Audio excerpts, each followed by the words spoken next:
발톱이 살 속을 파고들어서 염증과 통증이 생기는 내성 발톱. 우리가 손가락 발가락에 작은 가시 하나가 박혀도 엄청나게 아픈데 내 발톱이 살 속에 박혀서 나를 계속 찌른다고 한번 생각해 보세요. 게다가 골마서 시뻘겋게 붓고 고름도 질질 나온다면 얼마나 아픈지 그 고통은 한번 당해보지 못한 사람은 절대로 이해할 수가 없다고 합니다.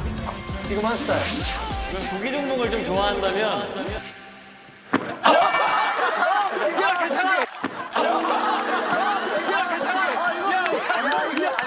그래서 준비했습니다. 내성 발톱 치료의 원칙, 셀프 케어에서 실제 수술 영상까지.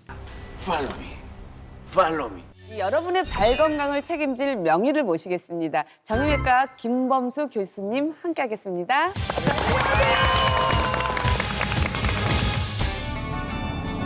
안녕하세요. 치료의 원칙을 알려드리는 김범수 교수의 발편한 세상입니다. 먼저 원인부터 말씀드리겠습니다. 내성 발톱이 생기는 원인은 여러 가지가 있는데 가장 흔한 원인은 발톱 무좀입니다. 발톱 무좀이 있으면 발톱이 점점 딱딱하게 경화되고 수분을 잃어가면서 발톱 끝부분이 지속적으로 안쪽으로 수축하면서 발톱이 이렇게 말리게 됩니다. 발톱이 말리면서 그 끝부분이 살 속으로 계속 파고드는 거죠. 또 발톱에 장시간 압력을 가하는 것도 원인이 되는데요. 축구 같은 운동을 많이 하거나 발 크기에 비해서 작은 신발이나 하이힐을 많이 신는 것도 내성 발톱을 유발할 수 있습니다. 또 발톱을 잘못 깎아서 내성 발톱이 생기는 경우도 아주 흔하게 있습니다.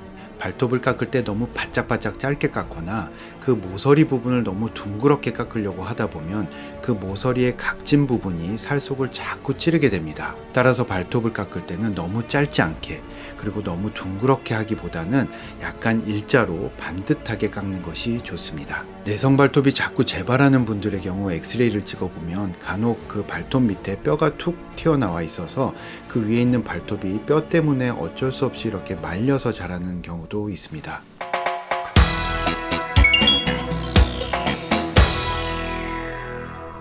내성 발톱의 치료는 발톱이 말려 들어간 정도와 염증이 얼마나 심하냐에 따라 다릅니다. 그런데 이것을 본인이 스스로 판단하시기는 조금 어렵기 때문에 일단 통증이 느껴지면 병원 방문을 하시는 것이 좋습니다. 염증이 심하지 않은 경우는 보존적 치료 또는 셀프 케어로 좋아질 수도 있습니다. 먼저 미지근한 식염수에 15분에서 20분 정도 조격을 해서 발톱을 약간 부드럽게 만들어준 다음에 말려 들어간 발톱 밑에 굵은 치실을 끼우거나 탈지면, 솜을 작게 해서 발톱 밑에다가 끼워 넣어주는 겁니다. 그리고 그 위에 항생제 연고를 발라주는 건데요. 이렇게 매일매일 2주 정도 하다 보면 염증이 완화되고 발톱이 살 바깥으로 자라나기 시작하면서 효과를 볼 수도 있습니다. 또 테이핑 방법도 있는데요. 밴드나 종이 반창고 같은 걸 이용해서 발톱 옆에 살을 발톱으로부터 멀어지는 벌려주는 방향으로 감아서 발톱과의 마찰과 염증을 줄여주는 방법입니다. 염증이 심하지 않은 경우에는 이런 방법들도 효과가 있지만 염증이 심해서 고름이 나오거나 통증으로 일상생활에 지장이 있거나 아니면 발톱이 말려 들어간 정도가 너무 심한 경우에는 수술적인 치료가 필요합니다. 수술이라고 하면 겁부터 내는 분들이 많은데 내성 발톱 수술은 큰 수술이 아니라 비교적 간단한 수술입니다. 입원은 필요 없고 보통 외래 치료실에서 발가락만 마취하고 말려 들어간 발톱만 부분적으로 그 뿌리까지 제거하는 수술입니다. 실제 수술하는 시간은 1분도 채 안 걸리거나 심한 경우에도 2-3분 정도면 보통 충분합니다. 이후 3일에서 5일 정도 항생제를 드시면서 간단히 소독을 하면 보통 치료가 끝나게 됩니다. 이렇게 치료할 경우에 비용은 병원마다 다르겠지만 수술하고 치료하고 약 먹고 하는 것까지 다 포함해서 보통 몇만 원 정도 듭니다. 이게 내성 발톱 치료의 가장 기본적이고 원칙적인 치료이면서 또 비교해 보시면 아시겠지만 가장 비용 효과적인 치료 방법입니다. 이 수술에 대해서 궁금해 하시는 분들이 많아서 실제 수술 영상을 좀 보여드리겠습니다. 보기 싫으신 분들은 잠시 화면 조정 부탁드립니다. 근데 보고 싶지 않으세요? 헛소리 하지마 임마.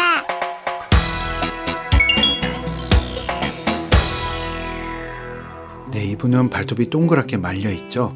보통은 한쪽, 안쪽이나 바깥쪽 한쪽만 있는 분들이 많은데 이분은 안쪽과 바깥쪽이 모두 저렇게 말려 들어가 있습니다. 그래서 동그랗게 깎지 말라 그랬는데 이분 동그랗게 깎으셨죠. 그래서 발톱은 이렇게 일자로 깎으셔야 됩니다. 본격적으로 수술하기 전에 저렇게 끼어 있는 때를 다 제거해서 좀 깨끗하게 준비를 하고 저런 도구를 이용해서 발톱 주변의 살과 발톱을 분리를 합니다. 이렇게 분리를 한 다음에 말려 들어간 만큼을 제거를 하는데 저렇게 가위를 이용해서 잘라주면 됩니다. 저거를 보이는 부분만 제거하면 안 되고요. 저렇게 뿌리까지 제거를 해야 됩니다. 저렇게 하면 보시면 뿌리까지 다 제거가 된 게 보이시죠? 네, 그리고 뿌리만 제거하면 되는 게 아니라 저 살 속에 발톱을 만들어내는 세포들이 있습니다. 그 세포까지 저렇게 긁어서 잘 파괴를 시켜줘야 재발하지가 않습니다. 이렇게 하면 이쪽은 다 끝난 거예요. 그리고 이분은 양쪽이었기 때문에 또 안쪽을 똑같은 방법으로 하게 됩니다. 도구를 이용해서 발톱과 주변의 살을 분리를 시키는데 겉으로 보면 별로 심하지 않지만 펼쳐보면 저렇게 넓은 발톱이 안으로 말려 있는 것을 확인하실 수가 있습니다. 발톱을 부분적으로 절제하지 않고 말려 있는 발톱을 이렇게 펴는 치료도 있는데요. 그러면 구부러진 거는 펴지지만 마치 날개를 펼친 것처럼 발톱이 좀 넓어지게 됩니다. 그걸 좋아하시면 그렇게 하셔도 되지만 저는 그거보다는 이렇게 원칙적으로 말려 들어간 부분을 제거를 해줘야 발톱이 원래 넓이대로 이렇게 깔끔하게 자라는 것 같아서 이게 더 좋은 것 같습니다. 재발하지 않도록 저렇게 긁어주는 게 매우 중요하고요. 네, 염증이 있는 부분도 같이 제거를 해주고 나면 이제 치료가 끝난 겁니다. 항생제 꺼즈를 이용해서 이렇게 덮어주고 꺼즈로 이렇게 감아주면 이제 치료가 다 끝나게 됩니다. 그리고 저는 보통 그냥 그대로 뒀다가 한 3일 정도 뒤에 오시라고 해서 열어보면 이렇게 깔끔하게 정리가 되어 있죠. 그리고 일주일 정도 될 때까지는 집에서 소독하고 밴드 정도 감아주시면 됩니다. 네, 내성 발톱에 대한 가장 기본적이고 원칙적인 발톱 부분 절제술에 대해 설명드렸습니다. 이 외에도 여러 가지 기구를 이용해서 말려 들어간 발톱을 이렇게 펴주는 치료도 있고요. 네일샵에서 관리를 받으시는 분들도 계신데 물론 개인의 선택이지만 전체적인 치료 기간과 비용의 차이가 좀 나기 때문에 잘 알아보시고 판단하시기 바랍니다. 치료는 원칙적인 치료가 좋은 거고 치료보다 중요한 건 예방이죠. 발톱은 너무 짧지 않게 가급적이면 약간 일자로 깎아주시고 또 너무 좁은 신발은 피하고 발톱 무좀이 걸리지 않도록 자주 씻어주고 잘 말려주면 내성 발톱 예방에 도움이 되겠습니다. 지금까지 치료의 원칙을 알려드리는 김범수 교수의 발편한 세상이었습니다. 감사합니다.